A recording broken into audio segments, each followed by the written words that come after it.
Eh bien, bonjour à tous et bienvenue donc pour cette seconde partie de la matinée. Donc deuxième intervention, on parle toujours évidemment d'influence marketing et cette fois-ci, on va comprendre comment en parler à son patron.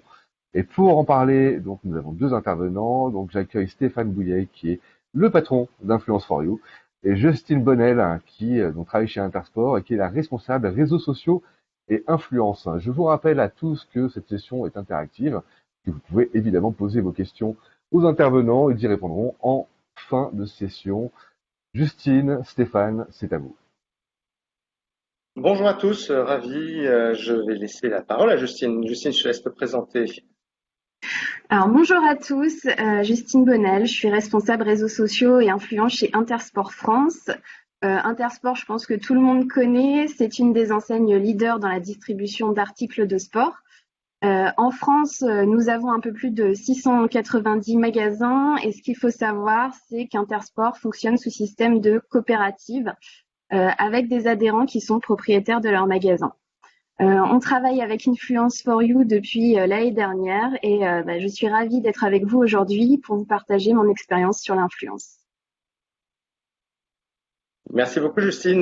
Donc moi, je suis Stéphane Bouillet. Je suis l'un des fondateurs d'Influence for You. C'est une technologie et des experts de l'influence. On est aujourd'hui un peu plus de 30 sur l'influence marketing. On fait que ça et on le fait bien. On travaille aussi bien avec des top influenceurs que des micro-influenceurs à travers notre plateforme.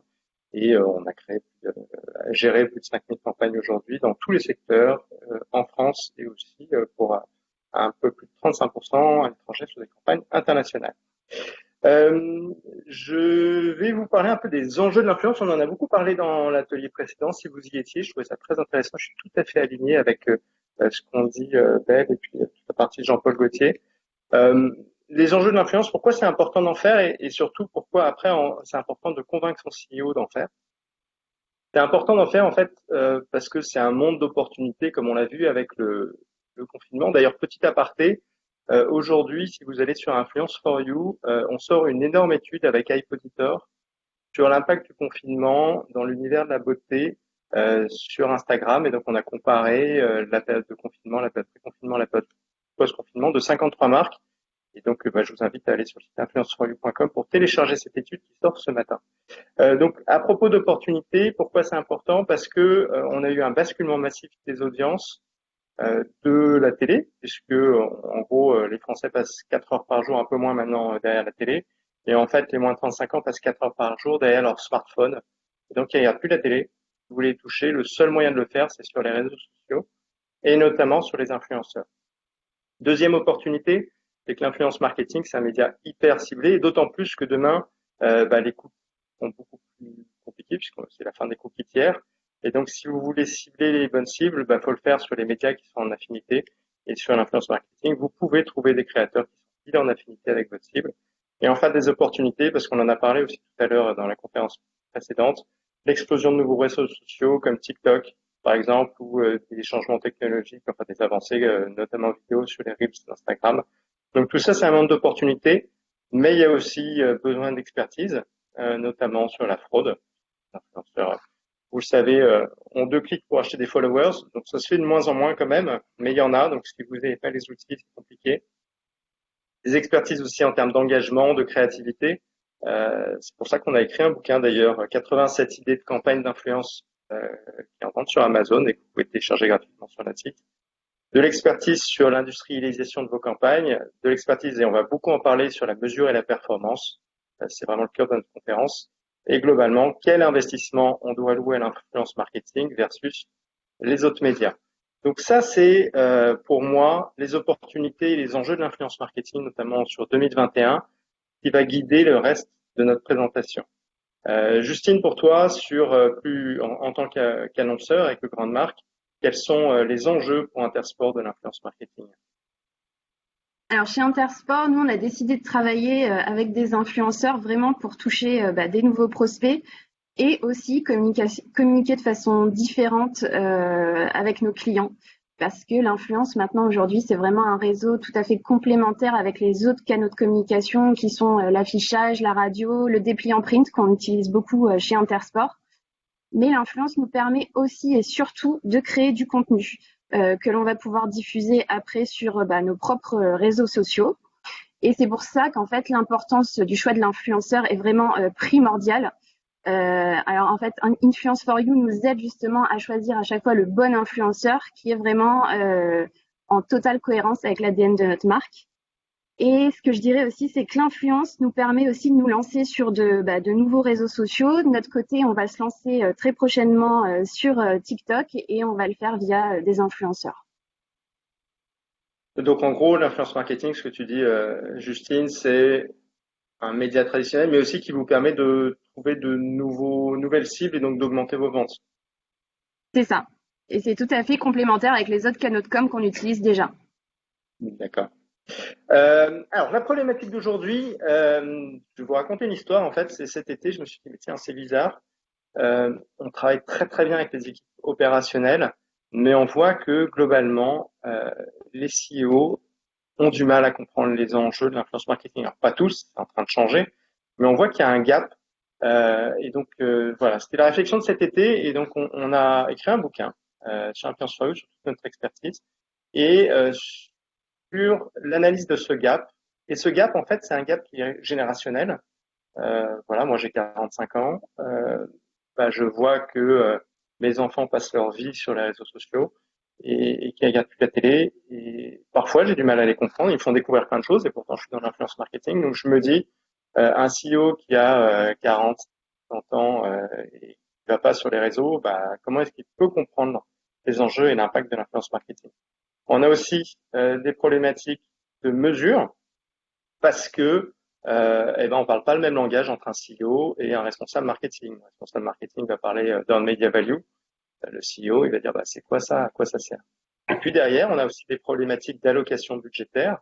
Les équipes d'influence marketing aujourd'hui sont petites dans les boîtes par rapport aux enjeux que l'influence marketing peut représenter pour les marques.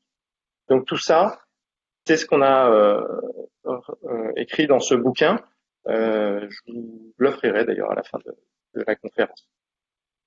Alors, pour parler du cœur de ce gap entre le CEO et le responsable de l'influence marketing, il y a les indicateurs. Vous, en tant que responsable marketing, vous allez parler de reach, de portée, d'engagement, d'un media value. Mais tout ça, pour un CEO, il va dire c'est quoi l'impact sur mon business. Et en fait, on va distinguer deux CEO différents. On va distinguer un CEO qui est intéressé par les ventes, qui est un CEO d'une marque distributrice, e-commerce, un beauté privée par exemple, si on va dans l'univers de la cosmétique. Et puis, on va avoir un CEO qui va être intéressé plus par la perception de la marque. Après, il y a des entreprises comme Intersport, n'est-ce pas, qui va faire les deux, qui est à la fois fabricante de produits technologiques sur le sport ou distributrice à travers les magasins ou l'e-commerce. Mais en tout cas, dans la tête du dirigeant, du CEO, il va y avoir ces deux notions. La notion quel est l'impact sur les ventes et quel est l'impact sur la perception et l'appropriation de mes produits. Donc, la méthodologie qu'on a sur la partie perception, et on va voir après sur la partie comment on mesure les impacts pour les ventes. Quand on est une marque fabricante, ce qui va être intéressant, c'est quelle est finalement ma notoriété, la connaissance de la marque. Quelle est la préférence de marque? Est-ce qu'on préfère par rapport à mes concurrents? Quelle est l'intention d'achat? Ou autre chose qui peut être, est-ce que vous avez envie de travailler chez Intersport ou alors est-ce que vous recommanderiez Intersport à vos amis? Donc en fait, la méthodologie qu'on a développée est une méthodologie qui est assez simple, qui se reflète sur un petit peu tous les médias, c'est de mesurer avec des études pré-test et post-test l'impact des campagnes d'influence marketing sur les critères de connaissance, de préférence et d'intention d'achat. Comment ça se passe et donc là, on n'a rien inventé, c'est juste qu'on reprend les mêmes méthodes, mais on l'applique à l'influence marketing. C'est que on va interroger un panel qui n'est pas exposé à la campagne d'influence marketing et on va interroger un panel qui a été exposé à la campagne d'influence marketing et on va comparer les résultats. Donc tout simplement, tout ça avec des mécaniques de jeux concours, par exemple. Donc on loue une base d'emails, on balance un mail avec des jeux concours sur, par exemple, les marques de sport. Et puis, on va poser les questions. Est-ce que vous préférez GoSport, Decathlon, Intersport, etc. Est-ce que vous avez l'intention d'acheter dans les 6 prochains mois? Quelle est votre marque préférée parmi tout ça? Et on va comparer des panels. Alors, il peut y avoir des biais statistiques sur un panel qui peut être ne pas avoir exactement le même âge. Donc, on va pouvoir compenser ce panel et comparer ces résultats. Et là, vous allez vraiment pouvoir parler à votre CEO en disant ma campagne, elle a tel riche, tel engagement, c'est intéressant. Mais ce qui va surtout être intéressant, c'est de dire à votre CEO, écoutez, avec les campagnes d'influence marketing, on arrive à augmenter la connaissance de la marque de 32%. On arrive à augmenter la préférence de marque de 142 ou l'intention d'achat de 52%. Comme vous n'êtes pas une marque distributrice, et ben c'est intéressant d'avoir ces résultats parce que tout ça, ça veut dire que il va y avoir au niveau des rayons des ventes qui vont être faites chez vos distributeurs. Et bien sûr, ça c'est des indicateurs qualitatifs. Campagne pré post-test, faut les multiplier par la puissance de votre campagne, donc des indicateurs quantitatifs, notamment en termes de vues, de portée. Voilà la démarche pour des marques fabricantes. Et ça existe depuis l'ancêtre, la publicité. Simplement, c'est une démarche qui est très très peu utilisée sur l'influence marketing. Ça demande des budgets supplémentaires, donc c'est quelques milliers d'euros de plus, mais quand vous avez un budget de 100 000 euros, rajouter 5 000 euros pour faire cette étude, ça vaut le coup, et ça vous permet de convaincre votre CEO. Mais en fait, on constate assez peu ce type d'approche, parce que ça coûte de l'argent déjà, et parce qu'on se dit, l'influence marketing, on peut traquer beaucoup de choses, et donc il suffit d'avoir un taux d'engagement ou un earned media value pour dire que la campagne d'influence a bien marché. Et en fait, c'est faux, parce que ça va pas parler à votre CEO, c'est pas des indicateurs business. Donc, nous, chaque fois qu'on fait une reco, on dit commencez par un petit budget, puis dès que vous atteignez des budgets plus importants, vraiment, faut mesurer ce type de campagne. Après, si vous êtes une marque fabricante, vous allez dire j'aimerais bien faire de la performance avec l'influence marketing. Mais en fait, retenez qu'on ne fait pas de performance avec de l'influence au sens affiliation, par exemple. En fait, l'influence marketing, c'est beaucoup plus que du renvoi de trafic sur un site. Et donc, si on part de ce constat-là, ça veut dire qu'il faut analyser les statistiques dans ce sens-là. Et donc, la démarche que je vous propose, c'est celle-là. C'est-à-dire, sur un budget de 100, en fait, vous allez avoir une partie et d'expérience d'à peu près 30%. Il en a parlé tout à l'heure, l'un des enjeux qu'il y a pour Intersport, c'est de créer des contenus après pour les médiatiser. Donc, sur un budget de 100, vous allez répartir votre budget, 30 sur la production. Ça va aussi, l'influence marketing n'est pas que du renvoi de trafic, donc développer votre notoriété ou l'expertise et la connaissance produit sur une base d'à peu près 30. Et après, le reste, c'est pour générer du trafic. Et donc, vous avez 40 pour générer du trafic sur le site. Simplement, ce trafic, on l'a mesuré notamment sur des opérations de téléchargement d'app. Il y a toute une partie du trafic qui n'est pas mesurée parce que les audiences ne cliquent pas sur les liens qui sont proposés. D'ailleurs, il n'y a pas de lien possible sur Instagram. Et donc, il y a toute une déperdition de trafic. Quand vous mesurez le ROI de votre campagne en regardant juste le trafic et les ventes traquées, vous faites une erreur parce qu'il y a des trafics, des ventes qui sont a posteriori ou qui sont pas peut-être des liens traqués. Et on a mesuré ça sur ces campagnes. Et c'est à peu près 40% de ces 60% restants, donc à peu près 15-16%, sont du trafic non traqué. Il reste 25% de trafic traqué. Et donc la démarche, quand vous voulez vraiment calculer un ROI direct et comparer avec du Google Ads quand vous êtes une marque commerçante, c'est de prendre ces 25% de trafic de votre budget et de regarder combien chaque client, chaque lead, chaque visite vous a coûté pour refaire un coût constitué de coût à la visite, de coût au lead et de coût d'acquisition.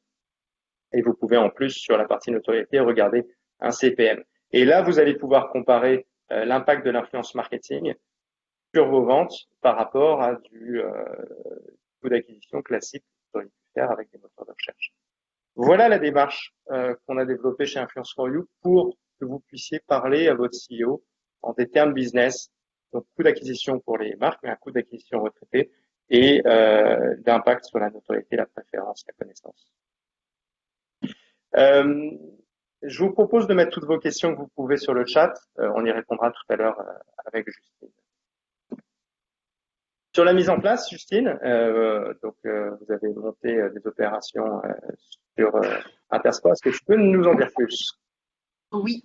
Alors, sur 2020, on a lancé deux OP de macro-influence sur deux grands temps forts qui sont la rentrée et Noël.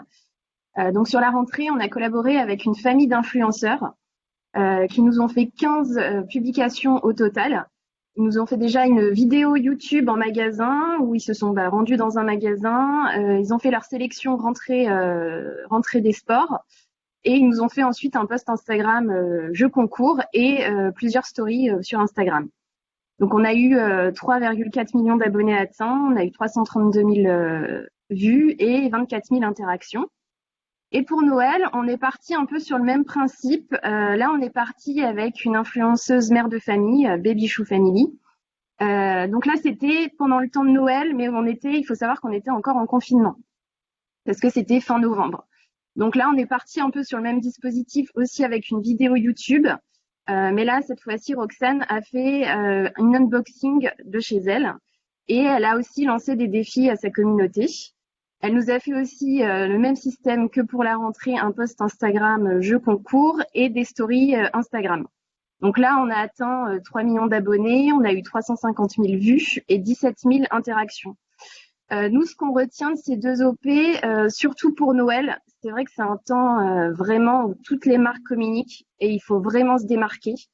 Et c'est vrai que là, il faut vraiment faire de la macro-influence et essayer de taper sur un top influenceur pour essayer justement de se démarquer parce que tout le monde communique à ce moment-là. Donc c'est vrai que il faut y aller à fond.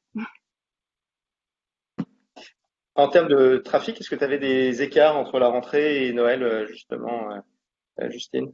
Alors oui, on a eu un peu plus de trafic sur la rentrée, Noël un peu moins, mais comme je l'ai dit, ça, à mon avis, ça s'explique parce que c'était le deuxième confinement et parce que justement c'est un temps où tout le monde communique et du coup forcément tout le monde est immergé par les prises de parole de marque. Je pense que ça s'explique par ça. D'accord. J'ai d'expérience un petit chiffre que je vous donne. Le taux de clic par rapport au nombre de vues, c'est entre 0,5 et 3%. Donc ça vous permet de recalculer des ROI de campagne. C'est très variable selon les influenceurs. Et d'ailleurs, entre les deux campagnes, je sais qu'on a eu des variations qui étaient du simple au double. Mais voilà, je reviens sur la notion de mesure. Si vous voulez vraiment calculer le ROI de vos campagnes, donc là, entre 0,5 et 3% de taux de clic par rapport au nombre de vues. Ça, vous aviez fait de la macro-influence. Vous avez aussi fait de la micro-influence via notre plateforme. Je sais pas, tu peux nous en dire plus? Ouais. Alors, pareil, on a fait 7 campagnes en 2020 de micro-influence, donc via la plateforme Influence for You, où on est tout à fait autonome. Donc là, je vous ai mis en exemple l'OP Sportswear and Lifestyle, où l'objectif était de mettre en avant une doudoune Quicksilver qui était disponible dans 3 coloris. Donc on a envoyé 4 doudounes. On a eu 4 publications, on a atteint à peu près quasiment 100 000 followers. Il faut savoir que c'est vraiment des micro-influenceurs, ils ont entre 5 et 10 000 followers. Et on ne les rémunère pas, c'est vraiment uniquement de la dotation de produits. On a eu 4100 interactions et un taux d'engagement de 4,3%. Et nous, ce qui nous intéresse vraiment dans ces portages micro-influenceurs, c'est vraiment la création de contenu. Donc là, par exemple, tout ce qui a été créé, on l'a réutilisé, on l'a reposté sur notre compte Instagram et sur notre compte Facebook. Et donc là, vous avez fait, ça c'est un exemple d'une campagne, vous en avez fait 7 sur l'année. Oui, 7 en 2020. Vous êtes tout à fait autonome sur la relation avec les micro-influenceurs. Comment ça se passe au quotidien d'ailleurs sur cette relation? Est-ce que c'est compliqué de choisir des profils? Est-ce que vous avez des longues discussions avec les micros? En fait, sur la plateforme, on lance une campagne. Après, les influenceurs peuvent participer s'ils le veulent. Donc, on a toute une liste d'influenceurs. On sélectionne en fonction du profil. Il faut savoir que chez Intersport, on a plutôt tendance à sélectionner des profils de province parce que chez Intersport, on n'a pas de magasin sur Paris ni proche banlieue. Donc, on veut toucher plutôt le reste de la France. Et ça se fait assez simplement. Du coup, on est mis en contact par messagerie avec l'influenceur. On lui envoie le produit. Après, on peut valider le post ou non. Et c'est assez simple. C'est vraiment très simple. D'accord. Justement, ce que je vous propose, c'est qu'on passe 3 minutes 30 à travers une démo de la plateforme. Je vais la lancer et puis je vais vous la commenter en direct. On va créer une campagne ensemble. Voilà. Donc, comment ça se passe quand on est une marque sur la plateforme Influence for You? Et on va faire ce que tu fais un peu au quotidien, Justine. Créer cette campagne. Vous pouvez le faire sur tous les réseaux sociaux, sur tout type de, pays, pardon, tout pays. Donc là, on va sur la partie marque. Je vais essayer de la lancer en grand, si ça peut se passer. Voilà. Vous allez indiquer la langue, indiquer le nombre de produits que vous souhaitez. Donc là, dans tes exemples de campagne, Justine, tu as envoyé à 4 influenceurs, tu n'avais que 4 doudous. Ensuite, vous allez indiquer poser la question pourquoi est-ce que l'influenceur souhaite travailler avec Intersport. Si vous souhaitez que l'influenceur reçoive des coupons pour acheter directement sur le site, vous pouvez mettre une liste de coupons. Et là, vous allez choisir vos réseaux sociaux. Donc là, on va faire une campagne sur Instagram et Instastory. Vous allez pouvoir indiquer des liens traqués. Et sur chaque réseau social, vous allez indiquer un brief. Donc, c'est des bullet points que vous mettez simplement. Ensuite, vous allez proposer une rémunération à l'influenceur ou choisir de ne pas les rémunérer. Donc là, on a envoyé des doudounes, par exemple. Donc, on a dit on veut pas rémunérer. On va choisir la taille des influenceurs. Vous allez pouvoir mettre des photos d'illustration de votre campagne.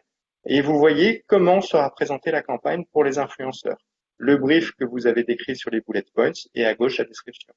Vous choisissez les catégories d'influenceurs. Vous pouvez même mettre des zones géographiques. Donc, si vous ouvrez un magasin Intersport à Rennes, vous pouvez choisir que des influenceurs qui habitent autour de Rennes pour aller faire l'ouverture du magasin quand on sera plus confiné, par exemple.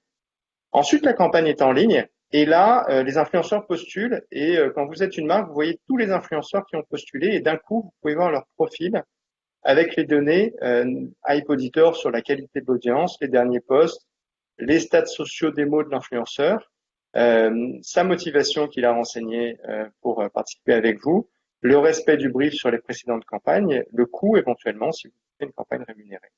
Et puis, vous envoyez votre doudoune, l'influenceur la reçoit, fait son post, le publie. Ceux qui ont reçu la doudoune mais n'ont pas encore posté, vous pouvez les relancer d'un clic. Et quand ils ont publié, vous allez pouvoir cocher les cases pour dire ce point du brief a été respecté ou pas, et donc noter l'influenceur et faire varier éventuellement sa rémunération s'il n'a pas respecté le brief. À la fin, vous avez un reporting complet de votre campagne, on voit ici, et donc d'un clic, vous générez un PDF avec les stats, taux d'engagement, media value, portée, les influenceurs qui ont participé à la campagne, et le détail pour chaque poste de l'earned media value, du coup, de la qualité du poste et de l'engagement. Voilà, vous avez vu qu'on a fait ça en 3 minutes. On a créé une campagne de A à Z, on l'a gérée.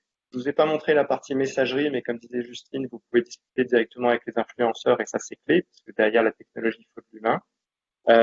Mais ça vous permet de gérer très facilement l'intégralité de vos campagnes d'influence dans tous les pays, sur tous les réseaux, TikTok, Instagram Story, des campagnes de blog. On va lancer Twitch dans les prochains jours pour ceux qui font du gaming. Voilà. C'est un petit aperçu de comment créer des campagnes de micro-influence sur la plateforme. Je vais revenir sur la présentation pour bientôt conclure et répondre à vos questions avec Justine. Je vais bien se mettre en place. Hop. Donc notez-les dans le chat sur toutes les questions mises en place. Dernier point sur le comment discuter avec votre CEO. À un moment, vous avez quand même parlé de budget, argent, parce que vous avez une équipe à gérer, vous avez des opérations à mener, et l'influence marketing est un média qui peut coûter de l'argent aussi. Justine, chez toi, comment ça se passe sur les relations avec ton CEO et l'organisation et la gestion des budgets? Alors, chez Intersport, les opérations d'influence, elles sont décidées bien en amont lors de la construction du plan d'animation. En fait, quand on va construire le plan d'animation, pour chaque OP, on va se décider sur quel canal de communication on va communiquer. Donc, si c'est de l'affichage, de la radio, de l'influence, etc. Et c'est vrai qu'on aura tendance à plutôt faire de la macro-influence sur des grosses OP du type rentrée, Noël, à fort potentiel. Et par contre, on va continuer les portages micro-influenceurs. Ça, on va essayer d'en faire sur chaque OP pour vraiment avoir du contenu. Et c'est vrai qu'on a commencé sur l'année 2020 Ça a plutôt été positif, hein. Donc sur 2021, on veut vraiment continuer et justement multiplier ces opérations de macro-influenceurs et ces portages de micro-influenceurs. Surtout que niveau coût, les portages de micro-influenceurs, nous, ça ne coûte rien à part la dotation de produits. Donc ça vaut vraiment le coup. Ouais, et vous envoyez directement vos produits. Pour Ouais. info, on a certaines marques qui nous envoient des palettes et puis on gère la logistique des envois de produits. Et beaucoup de marques e-commerçantes préfèrent ne pas envoyer des produits, mais déverser une liste de bons d'achat sur la plateforme pour que le premier bon d'achat soit envoyé au premier influenceur sélectionné, le deuxième au deuxième, etc. Et ça leur évite en plus de gérer la logistique, puisque la logistique, c'est souvent une plaie pour gérer la partie micro-influence. Donc ça, c'est une facilité aussi. Mais quand vous envoyez à assez peu de micro-middle influenceurs, c'est aussi bien de l'envoyer soi-même en mettant la petite carte, le petit mot et d'avoir la relation Ouais. directe. Donc, tout se fait en fait en termes d'organisation. Donc toi, tu disais la partie budgétaire se gère au début d'année, hein, c'est ça. Et C'est ça. vous regardez un petit peu l'intégralité des médias et vous dites bon on met tant en presse, tant en radio, tant en dépliant C'est et tant ça. en influence. En, C'est comme ça que vous faites. en fonction de l'OP, effectivement, si par exemple sur Noël, on va utiliser quasiment tous les canaux, forcément c'est une grosse OP, la rentrée pareil, et des OP qui ont besoin de communiquer vraiment largement dessus, c'est vrai qu'on va faire de la macro-influence. D'accord. Et ben justement, moi c'est une question à laquelle qu'on me pose souvent, c'est quel est le budget d'influence que je dois investir quand je suis une marque?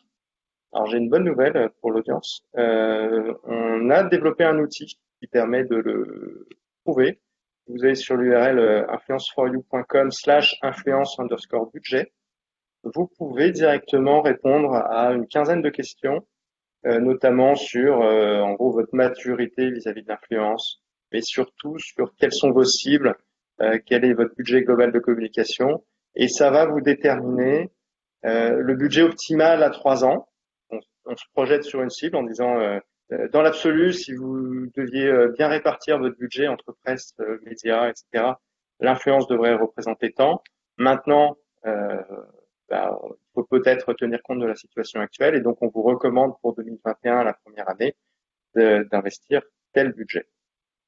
D'ailleurs, on va peut-être faire une simulation si vous voulez, on va essayer de cliquer dessus et on va voir ça en direct. On va se mettre à la place d'une marque qui a un budget de communication tout petit, voilà, qui a un budget de communication à l'année entre 20 et 40 000 euros. Ça c'était sur l'année dernière. Cette année, il va peut-être en mettre un petit peu plus, voilà. Et le budget d'influence de l'année dernière, il était tout petit, il était à 10 000 euros. On va ensuite dire qu'on est dans le secteur d'activité de la grande conso. On va indiquer quelle est la répartition de la cible de communication. Voilà, on fait ici. Et puis ensuite, renseigner quelques questions. Est-ce que je suis un fabricant? Est-ce que je suis un distributeur? Ou est-ce que je fais les deux, comme Intersport? L'influence marketing, on en fait beaucoup. C'est une offre. Mon offre, elle est finalement simple à vendre. Ma marque n'est pas nouvelle.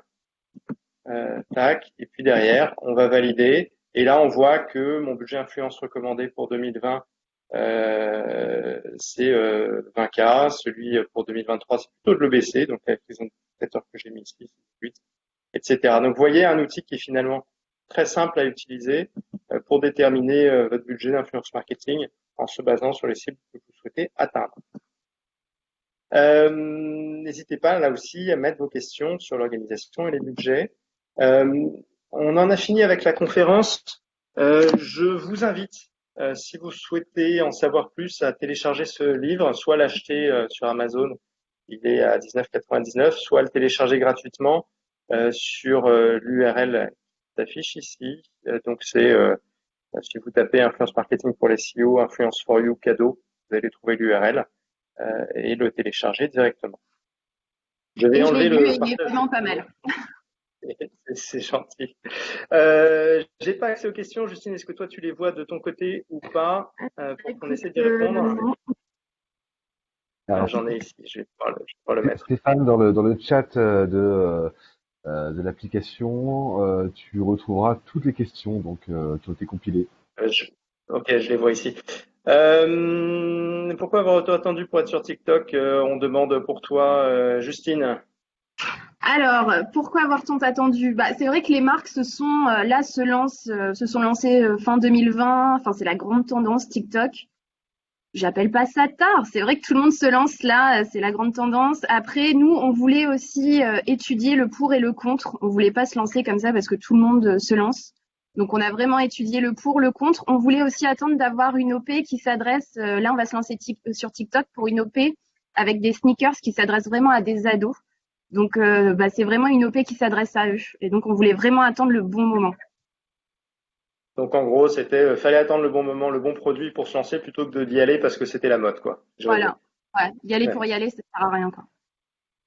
Il faut savoir sur TikTok, c'est que vous pouvez lancer des opérations avec des influenceurs et après le médiatiser sur TikTok pour augmenter la portée. Ça marche très bien et on peut vous accompagner là-dessus. Voilà. Pour info, nous on s'est lancé qu'en 2020 sur TikTok, début 2020. Donc c'est quand même un réseau qui est extrêmement neuf. On travaille nous beaucoup avec TikTok et on fait beaucoup d'opérations avec eux, soit pour TikTok en eux-mêmes, soit pour certains clients. J'avais une autre question. Avez-vous des exemples de campagnes d'influence sur du B2B?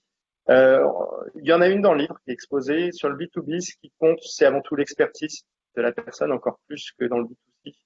De co-créer du contenu avec les influenceurs B2B, c'est des tactiques qui marchent bien, mais je vous invite à télécharger le livre, vous aurez quelques bons exemples. Pour info, sur la plateforme, on vous permet aussi de contacter et d'avoir des stats sur des influenceurs LinkedIn et Twitter. Peut-on faire de l'influence marketing sur tout type de cible, senior, B2B? Sur la partie senior, je vais dire, enfin, c'est pas impossible, mais c'est très compliqué de le faire en natif. Vous avez très très peu d'influenceurs qui touchent les plus de 45 ans. On travaille nous, par exemple, avec le docteur Pierre Rico sur des antirides. Et c'est vrai que c'est très compliqué d'avoir des influenceurs qui touchent ces cibles. La tactique à faire, c'est de trouver des petits influenceurs qui sont sur ces âges-là, de créer du contenu et ensuite de le médiatiser sur les réseaux. Ou alors, ce qu'on fait nous avec un partenariat avec Add You Like, c'est qu'on récupère les stories de ces micro-influenceurs peu âgés on les médiatise sur du journal des femmes, du haut féminin, des sites premium et ont des âges plus élevés que ce qu'on peut trouver sur Instagram classiquement. Donc on peut le faire, mais souvent avec des mécaniques de médiatisation. Il y avait une question. Stéphane, Oui, peut-être que tu peux arrêter ton partage. On vous voit oui. encore mieux. Est-ce que je peux arrêter le partage? Je vais essayer. Tu as raison. Tac, stop sharing, c'est une bonne remarque. Voilà, c'est parfait. Voilà. Ensuite, autre question, pourquoi choisir des micro-influenceurs? Justine, est-ce que tu as une réponse à ce sujet? Alors, pourquoi les micro-influenceurs? Bah, j'ai envie de dire c'est de l'influence facile parce que déjà ça va pas coûter grand-chose. C'est assez simple et bah, il faut savoir aussi que les micro-influenceurs souvent ont des communautés qui sont plus engagées. Donc on va avoir un taux d'engagement souvent plus élevé que des OP de macro-influence. Et c'est vrai que la cible sera forcément, la communauté sera plus, on va dire, plus à l'écoute de l'influenceur qu'elle suit. Et bah, c'est générer du contenu, créer du contenu assez facilement. Ouais, tout à fait. Il y a cette notion d'engagement qui est intéressante. Il y a la notion de pépite. Voilà, vous pouvez trouver une pépite et quand vous voulez créer des contenus et que vous tombez sur une pépite qui a 25 000 abonnés, bah faut la garder et créer du contenu avec eux. Ça vous coûte beaucoup beaucoup moins cher. Les taux d'engagement sont plus élevés. Ce qu'il faut savoir, c'est que les taux d'engagement, et vous pouvez le voir sur l'étude Hype Auditor qu'on lance aujourd'hui dans l'univers la cosmétique, sont entre 2 et 3 fois plus élevés que sur du top influenceur. Et je vous parlais de Pierre Rico, c'est vraiment une stratégie qu'ils ont de travailler sur de la micro-influenceur. La micro-influence, et ça marche vraiment très très bien. Mais c'est complémentaire avec de la macro. Ensuite, j'avais une question. Comment expliquer a posteriori un CEO entre un écart entre les prévisions de vente directe théorique et le taux de vente effectivement observé? C'est une très bonne remarque. J'ai pas de réponse directe. Il y a toujours des écarts entre le prévisionnel et ce qui marche, et qui sont des écarts dans les deux sens. Des fois, ça explose, et puis des fois, ça le fait pas. Donc, la recommandation qu'on a, c'est de travailler sur la durée pour essayer de comprendre les mécaniques qui marchent avec votre marque. C'est vraiment du test and learn. C'est pas aussi automatique que ce que vous pouvez faire sur du social media. Et l'influence, c'est un média qui est très particulier, qui vous fait pas que des ventes, mais aussi du trafic, de la notoriété. C'est un média qui est vraiment complet.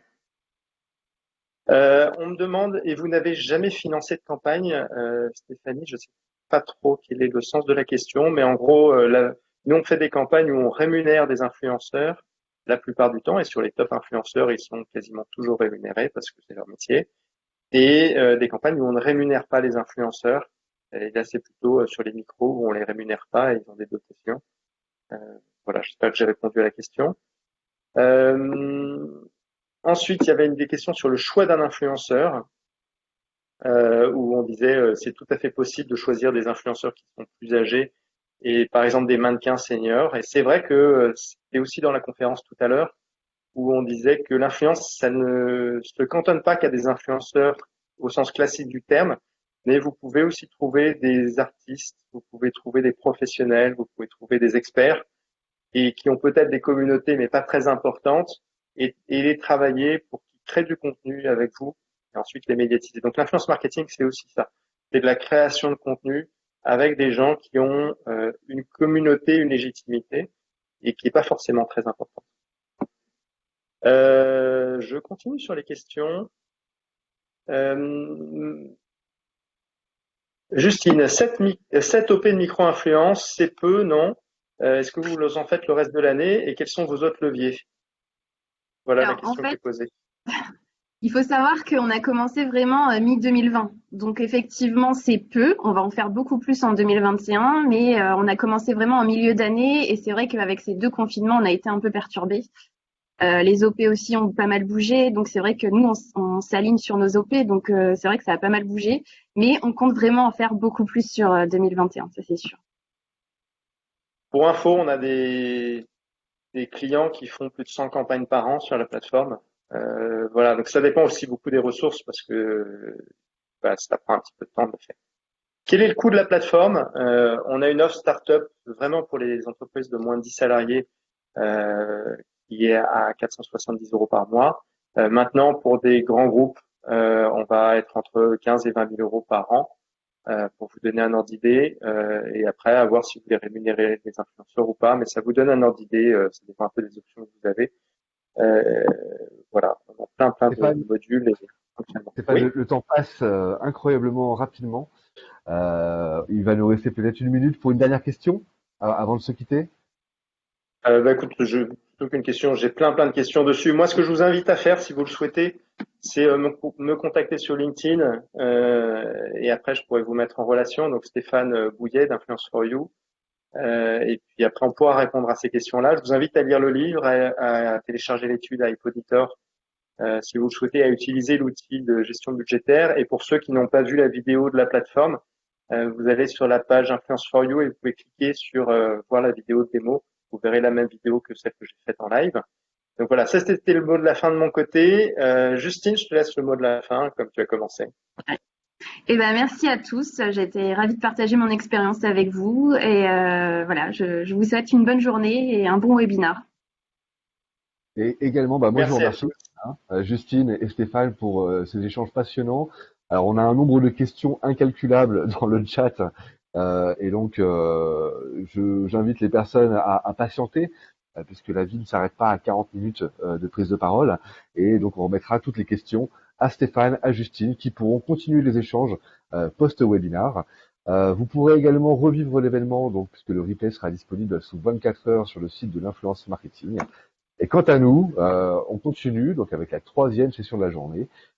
Pour les utilisateurs qui sont sur notre site, vous avez un petit bandeau au-dessus du live qui vous permet de rejoindre la prochaine session. Vous allez voir, c'est super simple. Justine et Stéphane, je vous remercie une nouvelle fois et je vous dis à bientôt pour parler d'influence marketing. À très Merci, à bientôt. Au bientôt. revoir. Au revoir.